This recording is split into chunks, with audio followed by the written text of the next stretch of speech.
Hello everyone, मेरा नाम सोनम है। आज मैं आपको चाइल्ड डेवलपमेंट पैडागोजी के कुछ एमसीक्यूज कराऊंगी जो आपका CTET, HTET, NTT, KVS, NVS का पेपर और नेट का पेपर क्रैक करने में आपकी हेल्प करेंगे। ठीक है, तो ये जो क्वेश्चन है मेरे एमसीक्यूज हैं। मैं आपके लिए चाइल्ड डेवलपमेंट पैडागोजी से रिलेटेड कुछ एमसीक्यूज लाई हूँ। तो आइए स्टार्ट करते हैं एमसीक्यूज। मेरा जो फर्स्ट क्वेश्चन है, जो पहला क्वेश्चन है वो ये है, the following three aspects of intelligence are dealt by Sternberg triarchic theory except. यानी कि बात की गई, देखो आपने इंटेलिजेंसी की बहुत सारी थ्योरीज पढ़ी हैं। इंटेलिजेंसी की थ्योरीज जो हैं वो बहुत सारी, हर पर्सन ने अलग अलग तरीके से इंटेलिजेंसी को डिफाइन करा है। ठीक है, जैसे कि आपको पता है कि जो स्पीयरमैन है, स्पीयरमैन ने टू फैक्टर थ्योरी बताई है।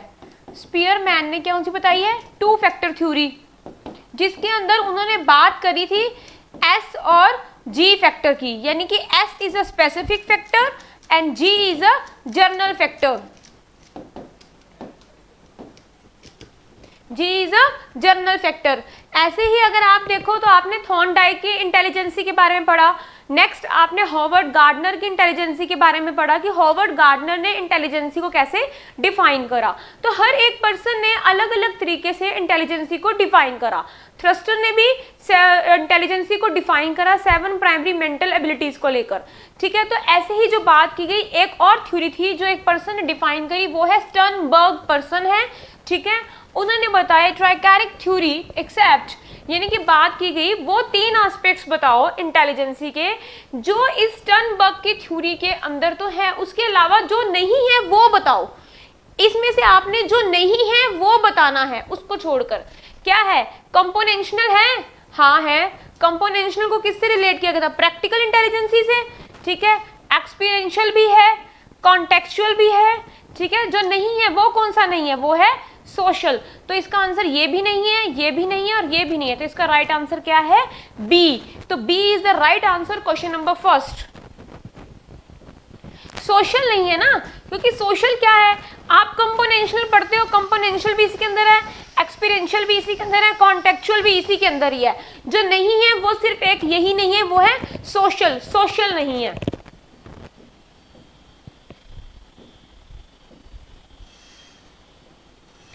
नेक्स्ट आता है हॉवर्ड गार्डनर्स थ्योरी। जो हॉवर्ड गार्डनर की theory of multiple intelligence emphasize, वो जोर डालती है किस पर?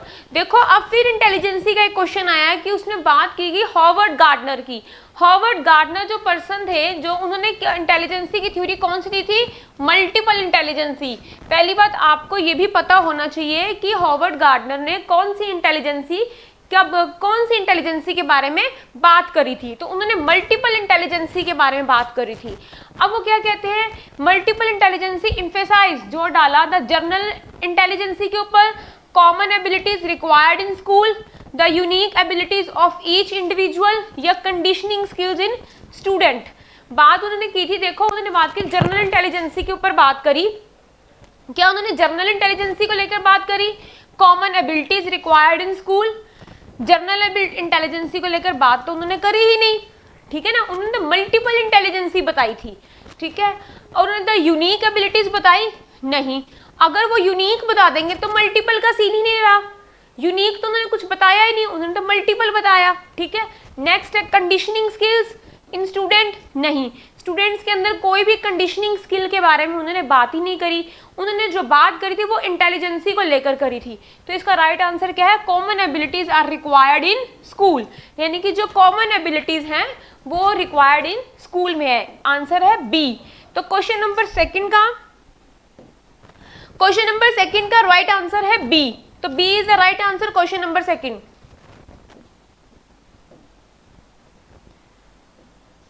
नेक्स्ट है the sound of the PH-CH-R। जो साउंड है PH-CH, द TH-R, ये क्या है? मॉर्फेम्स हैं, ग्राफ फॉर्म्स हैं, या लेक्समेस हैं, या फिर फोनम्स हैं? तो ये क्या है? ये फोनेम्स हैं। ये इन तीनों में से कोई भी नहीं है, ये सिर्फ फोनम्स। जैसे कि आप लोग फिनोटिक्स पढ़ते हो, फिनोटिक साउंड्स पढ़ते हो ना, क कैट, म मैट, र रैट। आजकल जैसे पहले तो सी को पहले सिखाते थे कि सी क्या है, सी फॉर कैट, बच्चे पहले ऐसे बोलते थे, लेकिन आजकल फोनिक्स साउंड सिखाई जाती हैं, उसके अंदर आप सी को जो सी है उसको क से डिनोट करते हो, क कैट बोलते हो, और र जो होगा वो आर से डिनोट होता है, उसको आप बोलते हो र रैट।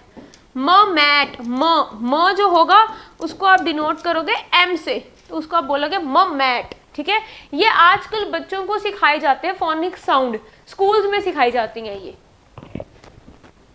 तो क्वेश्चन नंबर 3 का राइट आंसर है D. D is the right answer.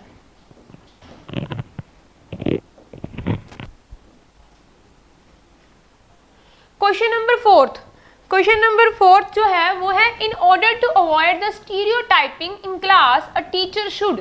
अगर आप क्लास में स्टीरियोटाइप जो है अवॉइड करते हो, स्टीरियोटाइपिंग इन क्लास में आप अवॉइड करती है teacher, a teacher should, a teacher को कैसा होना चाहिए। ठीक है ना, स्टीरियोटाइपिंग क्या होती है, रूढ़िवादिता, यानी कि जो रूढ़िवादी लोग होते हैं, स्टीरियोटाइपिंग रूढ़िवादिता। ठीक है, इन द क्लास तो क्या कहते हैं, to try to put both boys and girls non traditional roles. ठीक है, या appreciate the students good work by saying या गुड गर्ल या गुड बॉय। क्या इससे स्टीरियोटाइपिंग क्लास के अंदर खत्म हो जाती है अगर टीचर ऐसा करे? नहीं, इससे भी नहीं होती। Discourage the girls from taking part in the wrestling, खाली गर्ल्स को डिस्करेज कर देना, इससे भी आपकी स्टीरियोटाइपिंग खत्म नहीं होती। Encourage the boys to take risk, be bold, ये भी नहीं है। अगर आप बॉयज को ही खाली एनकरेज कर रहे हो तो आप तो स्टीरियोटाइप हो, आपके अंदर स्टीरियोटाइप वाली फीलिंग है, वो चीज खत्म नहीं होती। तो इसका राइट आंसर क्या होगा? ए, कि try to put both boys and girls non traditional roles. तो क्वेश्चन नंबर 4 का जो राइट आंसर है, राइट आंसर होगा A. A is the right answer of question number 4। A इसका राइट आंसर है। नेक्स्ट आता है, schools should cater to individual differences too. ठीक है, इसमें कहते हैं narrow the gap between individual and the students, individual students के बीच में गैप नैरो करना, कम करना, even out abilities and performance of the students. क्या ये है? ये भी नहीं है इसका, इंडिविजुअल्स का, इंडिविजुअल डिफरेंसेस का। Understand why the students are able और अनएबल द लर्न, ये भी नहीं है। Make the individual students feel exclusive, ये भी नहीं है। तो इसका राइट आंसर क्या है? A. A is the right answer of question number 5। Question number 5 का राइट आंसर ए है। नेक्स्ट है, what kind of sport can a school provide address the individual differences on the students. कि what kind of sport, कैसा sport है देना चाहिए, can a school provide करता है to address the individual differences on a students में। कैसा है? Follow a child centred curriculum and provide the multiple learning opportunities to student. क्या ये है ऐसा? अगर follow a child centred curriculum, ये तो है, आजकल हम चाइल्ड सेंटर्ड करिकुलम को ही फॉलो कर रहे हैं। पहले जो करिकुलम था, जो एजुकेशन थी, वो टीचर सेंटर्ड थी, अब क्या हो गई है? चाइल्ड सेंटर्ड हो चुकी है। ठीक है, तो चाइल्ड सेंटर्ड करिकुलम है एंड प्रोवाइड, और हम प्रोवाइड कर रहे हैं multiple learning opportunities to students को। ये तो है, हम स्टूडेंट्स को मल्टीपल अपॉर्चुनिटीज प्रोवाइड कर रहे हैं। Apply the every possible measure to remove the individual differences in students. Apply कर रहे हैं हम every possible measures to remove करने के लिए individual differences in the students, ऐसा भी नहीं है, इसको तो नहीं आप कर सकते। रेफर स्लो लर्नर्स को आप रेफर्स करो टू स्पेशल स्कूल्स में, ऐसा भी नहीं है। अरे स्लो लर्नर्स हैं बट आप उनको स्पेशल स्कूल में तो नहीं भेज सकते ना, वो स्लो लर्नर है, वो धीरे धीरे याद करते हैं। ठीक है, अगर एक बच्चे को एक क्वेश्चन आधे घंटे में याद होता है तो जो स्लो लर्नर होगा वो 1 घंटे में याद कर लेगा। ठीक है, बट लेकिन वो क्या है कि उसको आप स्पेशल स्कूल में आप नहीं भेज सकते।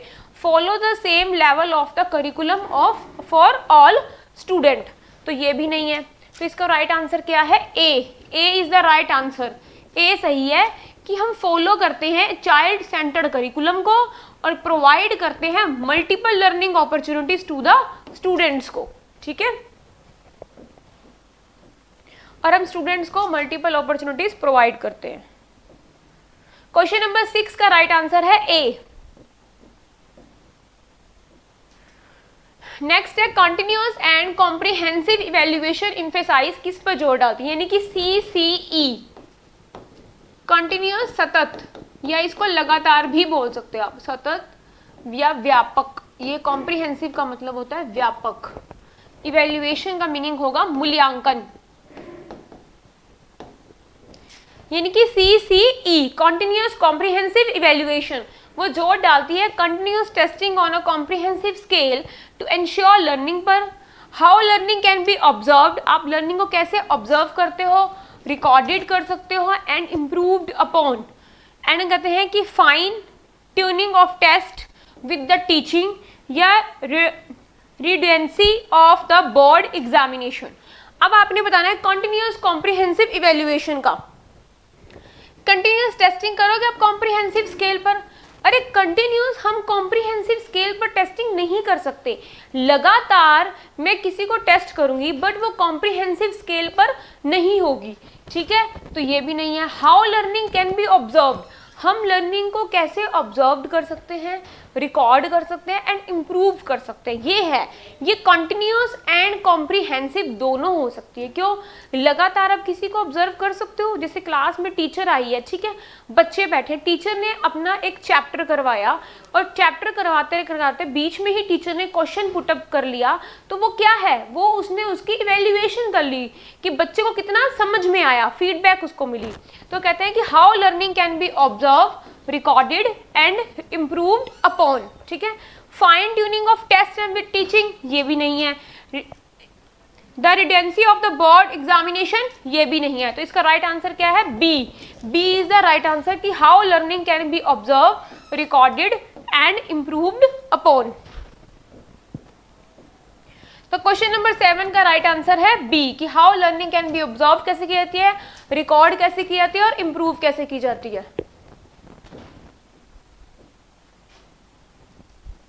नेक्स्ट है स्कूल बेस्ड असेसमेंट, यानी कि स्कूल बेस्ड असेसमेंट क्या है, deletes the accountability of a board of education, hindrance the achieving the universal national standard, helps all students learn more through diagnosis, या make the students and teachers non serious and casual.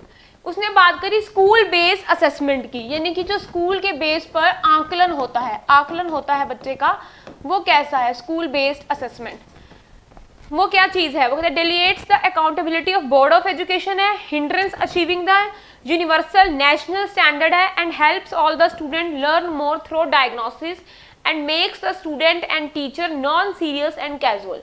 इसका question number 8 का जो answer होगा वो answer होगा सी कि helps the student, वो students की हेल्प करते हैं मोर थ्रू डायग्नोसिस के अंदर, डायग्नोस करने में। Accountability of board of education नहीं है, hindrance of achieving of standard of भी नहीं है, and makes the student and teacher non serious भी नहीं है। तो इसका राइट आंसर है सी। तो सी इज द राइट आंसर कि हेल्प्स ऑल द स्टूडेंट, वो सारे स्टूडेंट्स की हेल्प करेंगे, हेल्प करते हैं school based assessment more through diagnose करने में। तो क्वेश्चन नंबर 8 का राइट आंसर है सी। नेक्स्ट है रेडीनेस फॉर लर्निंग, लर्निंग के लिए तैयार हो जाना, रेफर्स टू, ये किसको तैयार करता है कि ये किस चीज को रेफर कर रहा है, लर्निंग के लिए तैयार होना, यानी कि रेडीनेस तैयार हो जाना, लर्निंग मीन्स अधिगम के लिए, ठीक है ना। तो general ability level of student के लिए होता है, present cognitive level of students in the learning continuum, satisfying the nature की satisfying of the act of learning, ये भी नहीं है। थॉर्नडाइक लॉ ऑफ रेडीनेस नहीं है। देखो कई बच्चे ना इस रेडीनेस ऑफ लर्निंग को देखते ही थॉर्नडाइक को यस कर देंगे, ठीक है, कि थॉर्नडाइक ने थ्योरी दी है कि लॉ ऑफ रेडीनेस उन्होंने बताया था, लॉ ऑफ इफेक्ट उन्होंने बताया है, एंड लॉ ऑफ एक्सरसाइज या प्रैक्टिस उन्होंने बताया, ये 3 उन्होंने लॉ बताए थे। बट इसमें जो बात हो रही है वो बात है, वो लॉ है और ये लर्निंग है, इस चीज को भी सीखना, ठीक है, देखना। तो इसमें जो बात है वो जर्नल एबिलिटी ऑफ स्टूडेंट की भी नहीं है, बात है इसकी present the cognitive level of student जो है इन द लर्निंग में कॉन्टिन्यू। तो इसका आंसर सी भी नहीं है, डी भी नहीं है, ए भी नहीं है, तो इसका राइट आंसर है बी। तो B is the right answer of question number 9। Next है learning disability may occur due to all of the following except. ठीक है ना, इनकी लर्निंग डिसेबिलिटी जो है वो may occur due to the all, किस वजह से आती है लर्निंग डिसेबिलिटीज? ठीक है, सेरिब्रल डिसफंक्शंस, इमोशनल डिस्टर्बेंस या कल्चरल फैक्टर से। ठीक है, बट उन्होंने बात करी मे occur due to all of the following except, इनमें से किससे एक से नहीं आती है, आपने जो उसके अलावा का बताना है, अलग वाला। तो सेरिब्रल पाल्सी से तो होती है लर्निंग डिसेबिलिटी, इमोशनल डिस्टर्बेंस से भी हो जाती है, बिहेवियरल डिस्टर्बेंस से भी होती है, जो उसके अंदर जो फैक्टर नहीं आता वो है कल्चरल फैक्टर। कल्चरल फैक्टर के बारे में बात नहीं कर रहा वो, तो यहाँ तो इसका राइट आंसर है D. D is the right answer की लर्निंग डिसेबिलिटी में occur due to all of the following except. ठीक है, क्वेश्चन नंबर 10 का राइट आंसर है डी। नेक्स्ट है गिफ्टेड स्टूडेंट्स, यानी कि जो गिफ्टेड स्टूडेंट्स होते हैं वो कौन से होते हैं? Need support not ordinary provided by the school, can manage their students without a teacher. ठीक है, can be good models for the other students या can not be learning disabled. अब आपने बताना है कि जो गिफ्टेड स्टूडेंट्स होते हैं, गिफ्टेड स्टूडेंट्स का क्या आ जाएगा? Need support not ordinary provided by the school, उन्हें नीड सपोर्ट नॉट, उन्हें किसी भी सपोर्ट की जरूरत नहीं होती, ये ठीक है। Can manage their studies without a teacher, ये भी नहीं है। Can be good models for the other students, ऐसा भी नहीं है।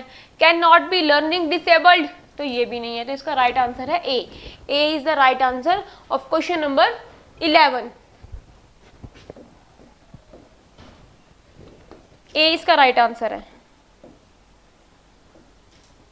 नेक्स्ट है giftedness is due to genetic makeup, environmental motivation या combination of first and second या साइकोलॉजिकल फैक्टर। साइकोलॉजिकल फैक्टर तो है ही नहीं है ये, ठीक है ना, ये क्या है? ये कॉम्बिनेशन है फर्स्ट एंड सेकंड का, जेनेटिक मेकअप है और एनवायरमेंटल मोटिवेशन है। जेनेटिक होता है, ठीक है ना, गिफ्टेडनेस क्या होती है? जेनेटिक भी हो सकती है और एनवायरमेंटल मोटिवेशन है, तो इसका राइट आंसर है C, combination of one and second.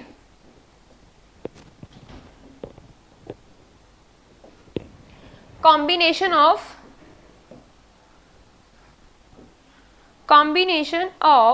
first and second।